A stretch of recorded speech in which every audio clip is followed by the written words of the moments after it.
up, everyone? Basil, the White Dragon Masters. Once again, Saturday night. One of the biggest UFC events of all time, obviously, UFC 200. This is so important, guys, that I actually had to make notes because usually I cover almost the last 3 fights of every UFC event. But because this is UFC 200 and it's a special event, I covered almost all of them, the main fight card. So because we have a lot to cover, I'll definitely get into it. But big background, obviously this was a huge setback for everyone, including myself as a martial artist and as a huge UFC fan. I wanted to watch Jones versus Cormier. That was my goal. And obviously John Jones, as you may all know, got busted for steroids, for PEDs, clearly, and he was out of the competition. And then some dramatic events took place where they replaced Jones with Anderson Silva, which I didn't really care so much about. I mean, I was kind of like, huh? When I found that out, I was like, that was so random, and it just wasn't an interesting fight to me. It would have been interesting if Silva had a proper camp, but it was just 2 days' notice, so he wasn't really in the greatest shape. But let's move on. Let's move on ahead. UFC 200, guys, supposedly would have made a lot more money if they had just stuck with the original Conor McGregor Nate Diaz 2 fight. But whatever issues they had with Conor, let's not even go there. So let's go on. I'll cover up pretty much all the fights that were on that card. Not every fight from the prelims, but just the actual card. So let's start off with Travis Browne versus Cain Velasquez. Just again, a fighter's intuition. I already knew that Cain Velasquez was gonna fuck him up. I already knew that. I'm not a fan of Cain Velasquez, mostly because what sucks about him, he's Mr. sitting on the sidelines for 2.5 years, rarely fighting, always injured. So he's kind of like one of those guys where you're kind of like, okay, well, you see Cain fight once in 2 years, once in a year, and it's kind of like, okay, whatever. But it was a classic. It was a similar, striker versus grappler background fight. Travis was a striker, Ronda Rousey's boyfriend, striker. But Cain just he beat him, fair and square. From what I remember, he TKO'd him. And what was really funny about Cain? The only new thing that I saw in them, he looked like he was in great shape. He lost quite a bit of weight, and he did a lot of wheel kicks that we have specifically in arts like karate, kung fu. So he did he would do these spinning heel kicks, right? A lot of these. And these kicks, they're if you're not used to doing them, if you're a wrestler, a lot of times they lose balance and they fall. That's why wrestlers hate kicking. They absolutely hate kicking, so they fall. But surprisingly, Cain Velasquez threw those twice, and he had really good balance. So that's something really scary to watch out for somebody like him. He's a great cardio guy. But yeah, Cain won, TKO, just as expected. Next fight I was excited about a little bit because obviously since Conor McGregor came into that division, which was the featherweight division, the 145-pound division, he's made that division very exciting. Honestly speaking, when Conor wasn't there, I didn't really give a flying fuck about that division. Honestly, I don't know. I just didn't care. I didn't really care about Aldo as much. It didn't matter. For some reason, that division didn't really catch that much attention. But since Conor came in, he made that with his, and call it marketing or call it shit talking, whatever you want to call it, whatever he did, man, he made me like that division, and I enjoy those fights now. So obviously the fight I'm talking about is Jose Aldo versus Frankie Edgar. Now this was a 5-round war, which was, I didn't expect it just because Frankie Edgar looked so great in his last 3 fights. I mean, he knocked people. He knocked out Chad Mendes. I think he choked somebody out too. So he got really, really good. And so I expected, for some reason, I thought that Frankie was going to beat him. I thought that he was going to beat him because honestly, I thought that the next fight that would be interesting would be Conor McGregor versus Frankie Edgar. But that didn't happen. Aldo obviously came out from a huge loss. Humiliating loss. I mean, Conor literally, beat his ass within 13 seconds and made him look like he didn't, like he wasn't even a fighter, really. I mean, that's how bad it was. So obviously, that's got to fuck with a mind with some, really screw up with someone's mind like Jose Aldo, who's been a dominant champion for 10 years. But he looked very focused. I mean, I remember when I was watching the fight, his head was down the whole time. Even when they were calling out his name and he came in, he was just down. He looked very focused. I had a feeling that he was going to win. I honestly thought that there was going to be a finish in this fight from either Jose Aldo or Frankie Edgar, but surprisingly, it went on for 5 rounds. First round was clearly, it was Frankie. He was very aggressive. He came very well. And then after that, man, all the way down from if I look at my notes, all the way down, Aldo's defense, his takedown defense was brilliant. I've not seen that kind of takedown defense from Aldo. Because every time he fights a wrestler, he's always been taken down. Almost all the time. But he did an amazing job. He stuffed Frankie's takedowns, I think, to a T. There was not a single takedown that he took that Frankie got. Which was very surprising. That just shows how focused he is and how bad he wants to get back that, he wants to beat Conor and get that belt back. So, it was all Aldo, man. He did what he does best. He stuffed all the takedowns. He would light you up with his kicks, his punches, and he would hit you, and obviously you could see the frustration in Frankie Edgar, because his strikes were not hurting.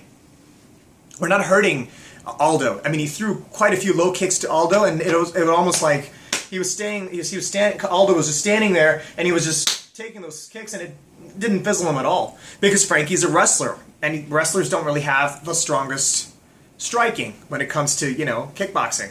So it was nice to see that. I would love to see another fight between Conor and Aldo. I think that should have happened a lot sooner, but it didn't happen. That's honestly what should have happened. I think Jose Aldo totally deserved a rematch for being reigning the champion for 10 years. But I don't know why they didn't give him a rematch.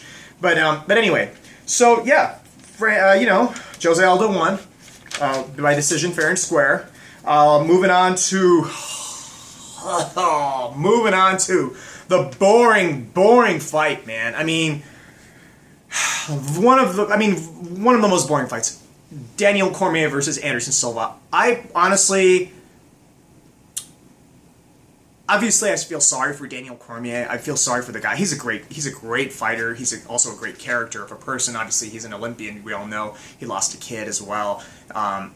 Great guy. I mean, he's a great athletic guy, and obviously he prepared for 8 weeks to take on somebody like a dirtbag, cokehead, PED user, I don't know what, the scum of society type of a guy like John Jones. And I don't like bad-mouthing people. It's just who he is. Honestly, it's just he's a dirtbag, really. And the kind of pressure and the kind of shit that one action of his happened all over the UFC. I mean, it screwed up Daniel Cormier mentally. The 8-week camp that he went through completely threw him off. Obviously, you can imagine what the UFC management must have gone through, like Dana White and everybody, trying to shuffle shit around for him. But I don't even want to give my time and energy to somebody like John Jones, as fake as a guy he is. Let's go back. But you know what? Anderson Silva, very nice of him to step up. I have a little bit more respect for him now, just a little more respect for Anderson Silva. He's also he's also been busted for steroids in the past. But you know what? He sort of saved the event. If you ask me, guys, personally, if you guys ask the White Dragon, honestly, I think that it should have been somebody from the light heavyweight division. I don't know the story. They said Mousasi asked, and some of these people came up.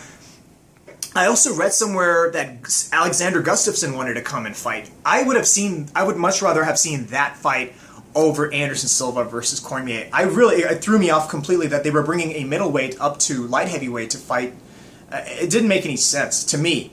So I thought that you guys can tell me, comment below and tell me if you thought that, if Gustafsson would have been a better choice. I think he would have been a much better choice for me, if you ask me. Or Rumble Johnson, if that was even an option.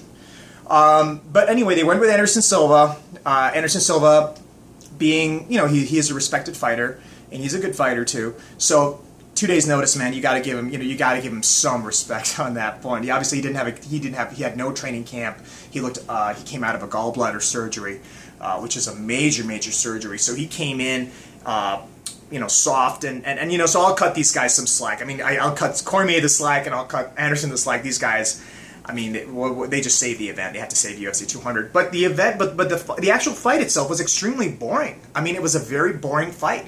And Cormier made it boring. It wasn't Anderson Silva. Anderson Silva, he has his style of fighting where he's moving like a typical karate guy, kung fu guy, or Muay Thai when he wants to do, he's doing his stuff. But obviously, Cormier doesn't want to stand up with someone like that. Why would he want to stand up with someone like that? So obviously all he did the typical bullshit wrestling thing of trying to go in, cutting the distance, taking Silva down. It kind of reminded me of the very first fight several years ago between Chael Sonnen and Anderson Silva, where, except the only difference was the fight was a little bit more exciting. This was just a drop-dead boring fight. And, Cormier took him down. He took him down every round, and he just tried to smother him, tried to ground and pound him. But it was just a very boring, irritating, and you were kind of like, just to stand him up. And that's what the referee did. John McCarthy, I believe, was the referee. He stood him up.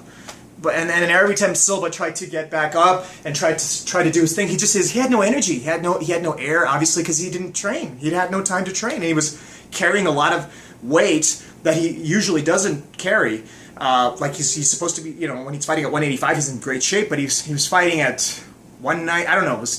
He came in at 198 or 205, but obviously his gas tank wasn't there. And every time Silva, he had a hard time getting up from the ground. That's how tired Silva was. And obviously the surgery must have made a huge difference as well. So as far as this fight was concerned, it was a boring fight. I think they should have scratched it off completely.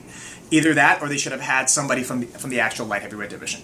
So hats off to Cormier. I mean, Cormier did the best he could with the shit that Jones put everybody through, and he won.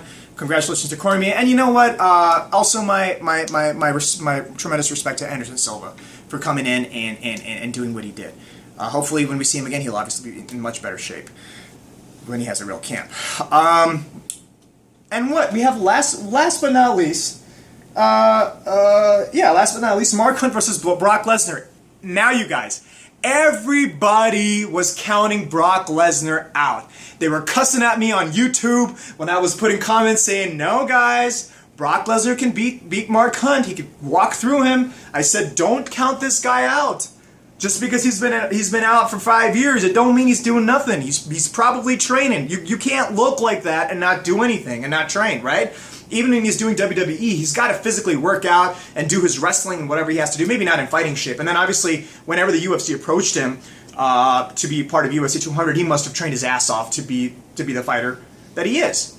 Again, Brock Lesnar, one of the reasons why his background, you all might know, diverticulitis took it away. Honestly, Cain Velasquez was not the guy who beat him, in my opinion. It was diverticulitis that beat him, and that's the reason why he just wasn't the same. When you have 12 inches of your colon gone from your body, you're talking about absolutely nothing. It's just a whole mind-changing thing. I know, guys, because I broke my leg in 2011, and so it took me out of the game. I mean, if this is the scar to prove it, yeah, it took me out of the game. In training, I had an accident. I broke my leg in half, so I know what it's like when you got these things, okay? Maybe not as much as diverticulitis, but hey. But, everybody was counting him out. Everybody was laughing at Brock Lesnar and saying that Hunt was just going to KO him with an uppercut. Well, it's easier said than done, guys. When you have a ginormous guy who's like 6'6" and he's like this, and who knows how to wrestle, and who's strong, and who's been training, it's not that easy. I come from a very strong striking background. Obviously, I would want Hunt to win, but the reality of the matter is when you're taking on a wrestler, you got to overwhelm the wrestler as much as you can. Obviously, you don't do low kicks to the legs because that's very easy for him or her to take you down, or to the rib. What you do is you try to outbox him. All Hunt tried to do, he could have won this fight if he wanted to, but all he was doing was the overhand right, which is great. But you've got to throw in, I didn't see a single jab. I didn't see a single jab cross. I didn't see a single jab body shots. Nothing from this guy. Or a 1-2 low kick to throw Brock's hands up a little bit and then throw the low kick. It was just a matter of one punch, two punch. That's one of the reasons why it was easy for Brock to just walk through that and take him down and beat him up. That's what Brock did, literally. And, you know, second round, Hunt did a brilliant job with this takedown defense. He tried, but eventually, man, in the third round again, he got taken down.